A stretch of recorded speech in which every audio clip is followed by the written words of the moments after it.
पाठशाला में आप सभी का स्वागत है।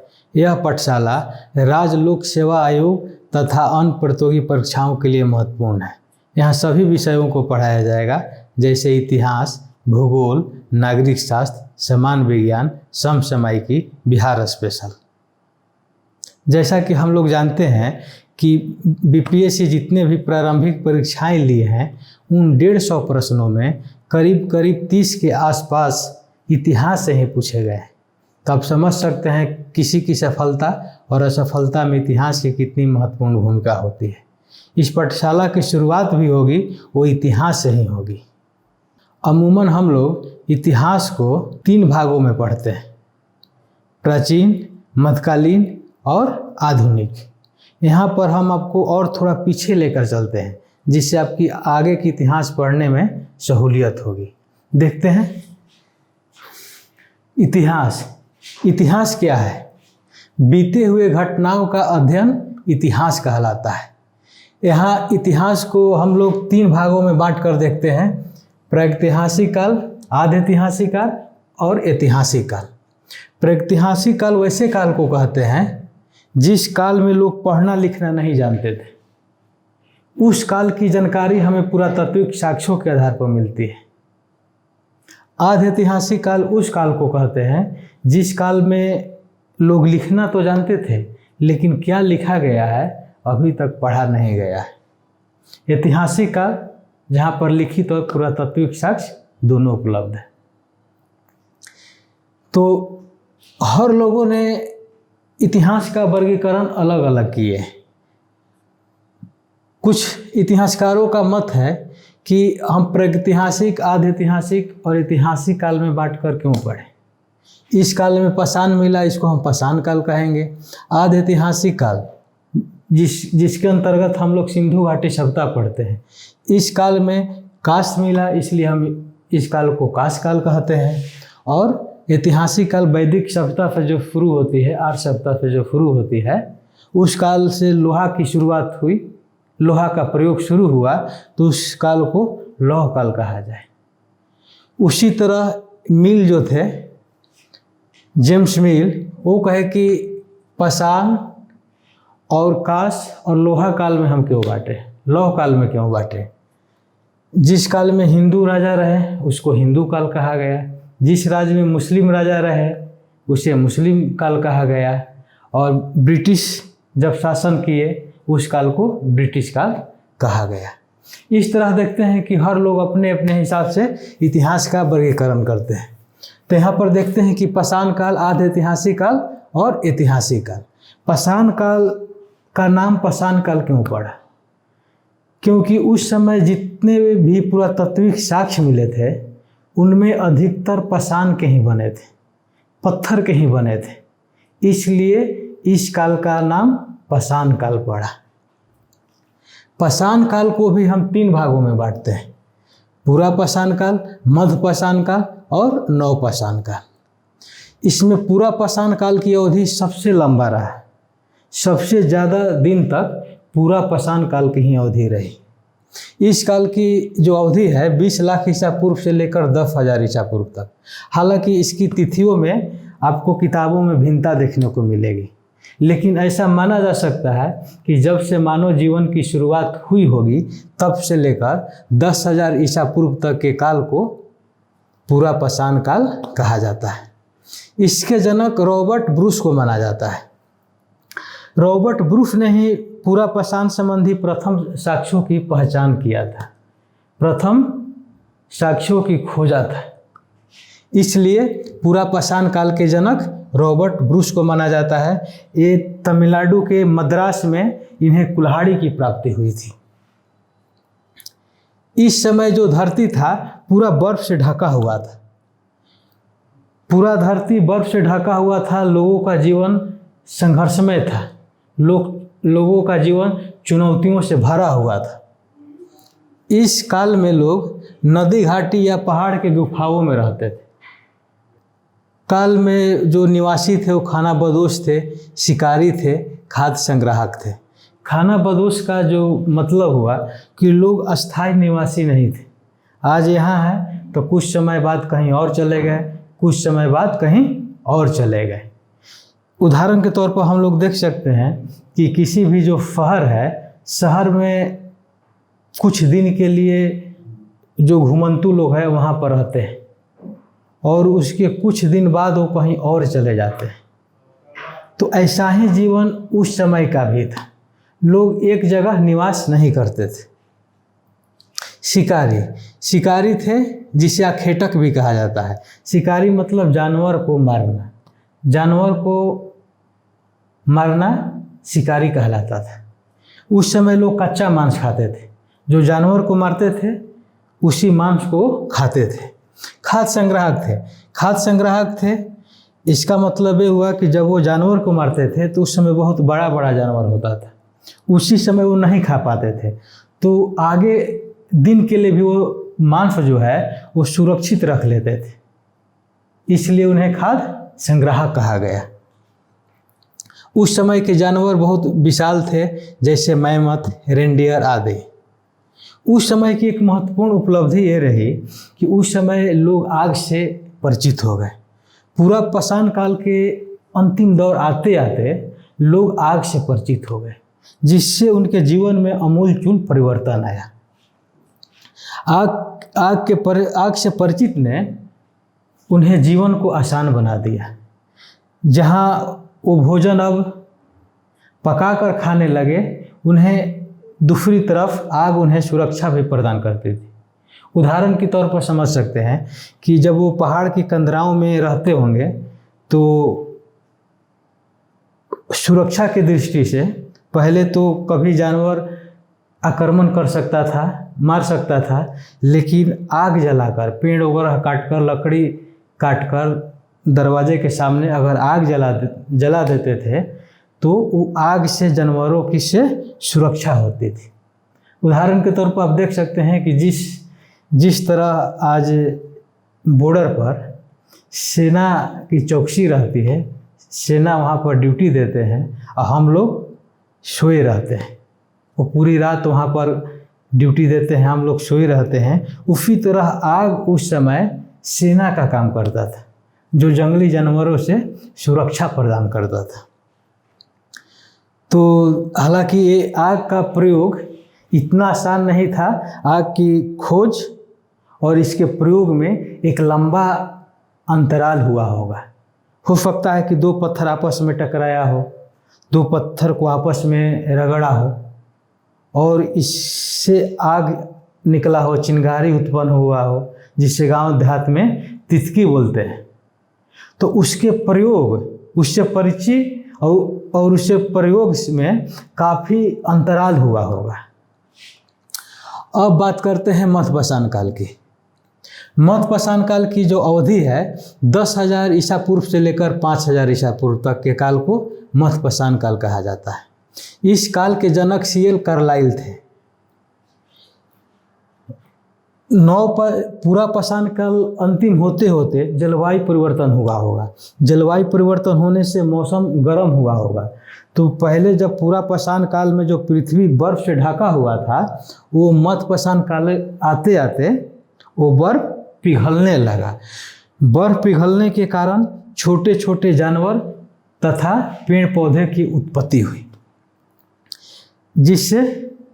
जिसके कारण छोटे छोटे जानवरों को शिकार करने के लिए छोटे छोटे पत्थरों का प्रयोग किया गया। पूरा पाषाण काल में हम लोग देखते हैं कि हथियार के तौर पर बड़ा बड़ा पत्थर प्रयोग होता था, क्योंकि उस समय जानवर भी जो था वो बहुत बड़ा बड़ा था। तो बड़ा बड़ा जानवर के लिए छोटे छोटे पत्थरों से शिकार करना यानी मारना आसान नहीं था। इसी तरह छोटे छोटे जानवर जैसे खरगोश, बकरी, हिरन आदि को बड़ा बड़ा पत्थर से नहीं मारा जा सकता है। छोटे छोटे पत्थरों से मारने में सहूलियत होगी।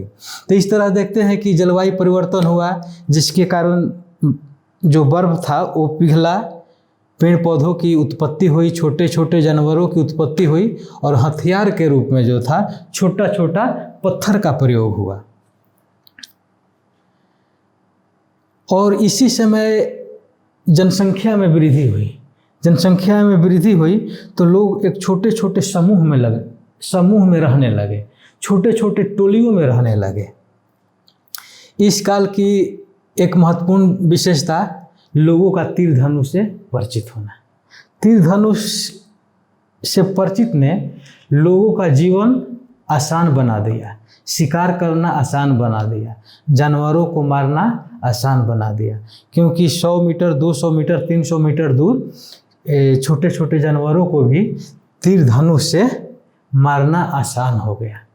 तीर धनुष का प्रयोग तब से लेकर महाभारत काल में तो इसका तीर धनुष पर ही युद्ध हुआ, और वर्तमान समय में भी तीर धनुष का प्रयोग मिलता है। हम लोग भी कहीं ना कहीं तीर धनुष का बहुत अच्छा प्रयोग किए थे, जैसे कि बांस का जो कंची है उसको फराठे जैसा फाड़कर धनुष बना दिया जाता था, और उसमें रेशम का धागा, खाद के बोरा से जो रेशम का धागा निकलता था, रेशम की धागा या जो सूती का मोटा धागा रहता था उससे बांध दिया जाता था, और जो सिरकंडा रहता था उसका बाण का प्रयोग किया जाता था। तो तीर धनुष जो है आज भी लोग इसका प्रयोग करते हैं, लेकिन बहुत कम पैमाने पर है। अब आजकल लोग खेलने के लिए भी छोटे छोटा बच्चा भी इसका प्रयोग करता है। इस काल का अंतिम समय होते होते लोग कृषि और पशुपालन से परिचित हुए। कृषि या पशुपालन से परिचित होने क्या मतलब कि कृषि कार्य भी करने लगे, लेकिन ये व्यवस्थित ढंग से नहीं था। धान गेहूं मक्का एके में रोप दिए, जो उपजा उसको काटते गए। यानी मध्यपाषाण काल के अंतिम दौर में लोग कृषि से परिचित हुए। कृषि से परिचित के बाद पशुपालन से भी लोग परिचित हुए। पशुपालन से लोग इस काल के अंतिम दौर में परिचित हुए, लेकिन व्यवस्थित रूप से पशुपालन नहीं करते थे। जैसे आज लोग खटाल, गाय का खटाल खोले हुए, भैंस का खटाल खोले हुए, हजारों संख्या में भेड़ पाले हुए हैं, बकरी पाले हुए हैं, लेकिन उस समय व्यवस्थित रूप से नहीं था। पशुपालन में सबसे पहले इन्होंने कुत्ता को पालतू बनाया। कुत्ता को पालतू इसलिए बनाया कि कुत्ता जो आदमी से घुल मिल बहुत जल्दी जाता है, इसलिए कुत्ता का पालतू बनाया। कुत्ता आज भी लोग देखते हैं कि एक गली और गांव का कुत्ता तो रहता ही है, लोग एक फॉरेनर कुत्ता भी पालते हैं, विदेशी नस्ल का कुत्ता पालते हैं। उस कुत्ता में इतना खर्च होता है कि एक कुत्ता का खर्च किसी एक घर परिवार का खर्च से भी ज़्यादा होता है। वो दूध मांस वगैरह खाता है, उसके लिए ठंडा के दिन में आप देखते होंगे कि काफ़ी बिस्तर वगैरह का भी व्यवस्था रहता है, गर्मी के दिन में एसी वगैरह का भी व्यवस्था रहता है। इसी पर दिनकर जी ने कहा था कि श्वानों का मिलता दूध वस्त्र, भूखे बालक कुलाते हैं। श्वानों को मिलता दूध वस्त्र, भूखे बालक कुलाते हैं। माँ के हड्डी से चिपक ठिठुर, जाड़े की रात बिताते हैं। ऐसा भी देखने को मिलता है, ऐसा का ऐसा ही देखने को मिलता है। इस काल में देखते हैं 100 विधि से परिचित होना। पहले लोग जब जो भी जन्म लिया है उनको एक दिन मरना है। उस समय भी मरने के बाद पहले लोग या तो खा जाते थे या तो जानवर खा जाता था, लेकिन मध्यपाषाण काल का अंतिम दौर होते होते लोग थोड़ा समझदार हुए। जब समझदार हुए तो 100 को जो है गाड़ना शुरू किए। मरने के बाद 100 को गाड़ना शुरू किए, दफनाना शुरू किए। इस प्रकार मध्यपाषाण काल में ये सारी खूबियाँ हम लोग देखते हैं। इसके बाद नवपाषाण काल में आते हैं। नवपाषाण काल आते आते काफ़ी बदलाव हो चुका था। इस काल की अवधि 5000 ईसा पूर्व से लेकर 3000 ईसा पूर्व तक माना जाता है। इसके जनक लुबाब को माना जाता है। इस समय लोग अस्थाई जीवन की शुरुआत कर दिए। लोग अब अस्थाई रूप से बसने लगे, अस्थाई रूप से रहने लगे। जब अस्थाई रूप से रहे तो उन्हें खाने पीने की ज़रूरत महसूस हुई, क्योंकि जहाँ पर रहेंगे वहीं पर तो शिकार आएगा नहीं, जानवर आएगा नहीं। तो इन्होंने कृषि कार्य प्रारंभ किया व्यवस्थित रूप से। एक इलाका में धान रोपते गए, एक इलाका में गेहूँ रोपते गए, एक इलाका में मकई रोपते गए। मौसम के हिसाब से और समय के हिसाब से, यानी व्यवस्थित रूप से कृषि का प्रारंभ शुरू हो चुका है। इसके बाद देखते हैं कि पशुपालन भी व्यवस्थित रूप से शुरू हुआ। खेती कार्य जब होती है तो उसके लिए बैल की ज़रूरत होता है, भैंसा की ज़रूरत होती थी, इसलिए पशुपालन जो है व्यवस्थित रूप से शुरू हो गया। आजकल तो शायद बैल से खेती किए देखे हुए काफ़ी दिन हो गया, शायद ही अब कहीं बैल से खेती होती होगी। आज बैल के स्थान पर ट्रैक्टर आ गया है। तो इस तरह देखते हैं कि लोग अस्थायी निवास करने लगे, एक जगह रहने लगे। वहाँ पर अगल बगल उन्होंने कृषि कार्य व्यवस्थित रूप से शुरू किया। कृषि कार्य के लिए पशुपालन भी व्यवस्थित रूप से प्रारंभ किया। इसके बाद मनका की ज़रूरत हुई। मनका मतलब घड़ा, गांव देहात में उसे घैला बोलते हैं, कि कोई भी अनाज जो है, अनाज रखने के लिए, अनाज बर्बाद ना हो, पहले डेहरी चलता था। आज के दौर में देखिएगा कि ड्राम चल रहा है। तो पहले जो था, जितना ऊपर उपज हुआ वो मनका से ही काम चल जाता था। उसके बाद देखते हैं कि डेहरी आया। उसके बाद आज घरों में देखते होंगे कि जो ड्राम होता है वो स्टील का होता है।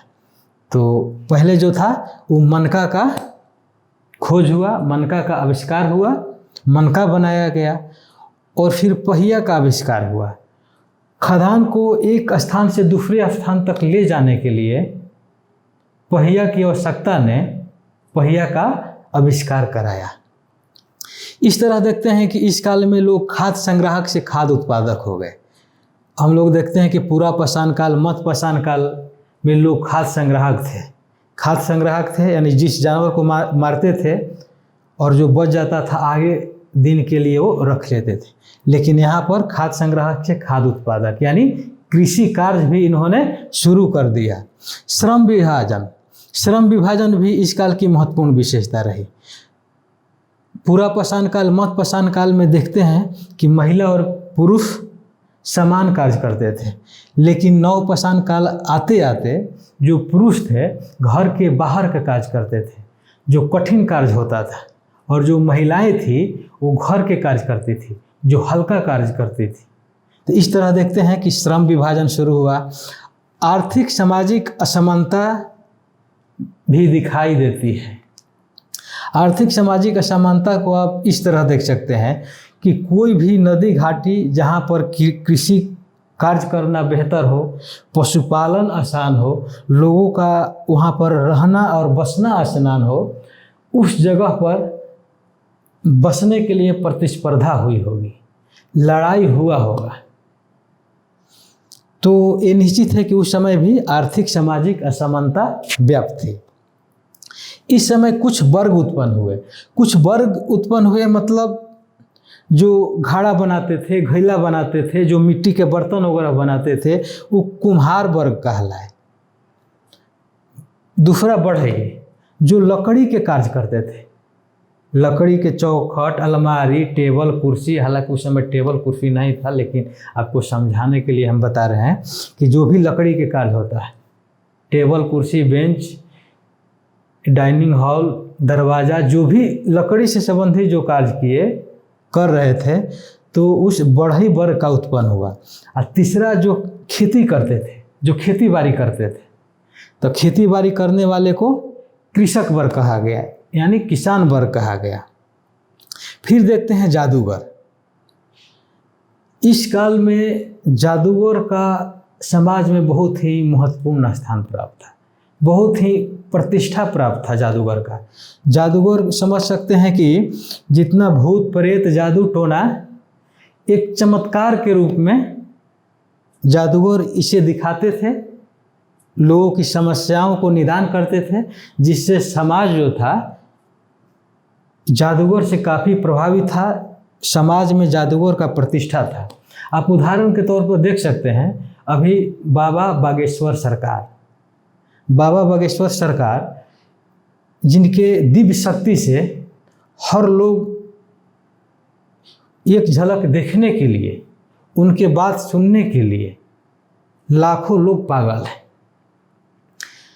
वो जो भी पर्ची बनाते हैं, किसी को लाइए पर्ची उसी आदमी के निकलेगा। यहाँ पर साइंस और रॉकेट भी फेल है।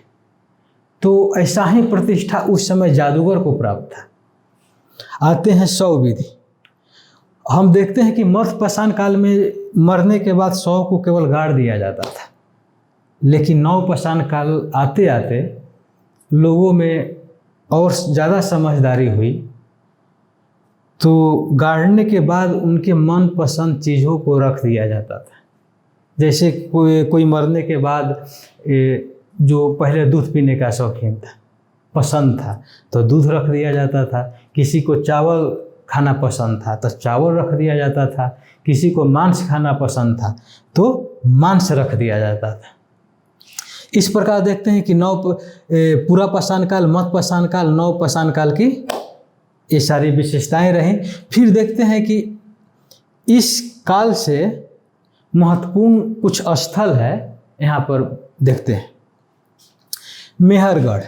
मेहरगढ़ एक ऐसा स्थल है जहाँ पर पशुपालन, कृषि और अस्थायी जीवन का प्रमाण मिलता है। आपका एग्जाम में बराबर पूछता है कि कृषि का भारतीय उपमहाद्वीप में प्रथम साक्ष्य की प्राप्ति कहाँ हुई थी। तो उसमें मेहरगढ़ ऑप्शन रहे, लहुरा देव ऑप्शन रहेगा, तो लहुरा देव मारना है, क्योंकि नवीनतम खोजों से पता चला है कि लहुरा देव का जो साक्ष्य है कृषि का, वो मेहरगढ़ से भी बहुत पहले का है। तो अगर लहुरा देव ऑप्शन में रहे तो लहुरा देव मारना है, और नहीं तो मेहरगढ़ मारना है। मेहरगढ़ से पाषाण कालीन के साथ साथ सिंधु घाटी सभ्यता का भी अवशेष की प्राप्ति हुई है। लहुरा देव से कृषि के प्राचीनतम साक्ष्य प्राप्त हुआ है। अगर सबसे प्राचीनतम भारतीय उपमहाद्वीप में पूछे तो लहुरा देव को मारना है। पशुपालन के साक्ष्य बगौर राजस्थान और आदमगढ़ मध्य प्रदेश से प्राप्त होती है। ये सब जो है, ये सब स्थल एग्जाम में हमेशा पूछते रहता है। हर राज्य के पीसीएस में ये पूछते रहता है और आगे भी पूछने की संभावना है। जितना भी बोर्ड पर बताया गया है, एक संक्षिप्त रूप से कहानी के तौर पर बताया गया है, और पीडीएफ जो दी जाएगी उसमें व्यवस्थित रूप से रहेगा। जो किसी भी एग्जाम में अगर इस टॉपिक से पूछे तो उस पीडीएफ में मिलेगा। तो इस तरह देखते हैं कि हड्डी की जो प्राप्ति हुई है, दमदमा, महदहा और फराय नहर। दमदमा, महदहा और फराय नहर जो है तीनों यूपी में पड़ता है, जहाँ से हड्डी की प्राप्ति हुई है। भीमबेटका मध्य प्रदेश में पड़ता है, जहाँ पर पाषाण कालीन चित्रकला मिलती है, चित्रकारी किया गया था। तो चित्रकारी कैसा किया गया होगा? उस समय जैसे शिकार लोग करते थे, जैसे रहते थे, उसी समय से रिलेटेड जो है चित्रकारी किया गया है। कभी कभी जिला भी पूछ देता है, तो ये रायसेन जिला में पड़ता है। फिर देखते हैं बुर्ज होम, एक गर्त आवास के लिए प्रसिद्ध है।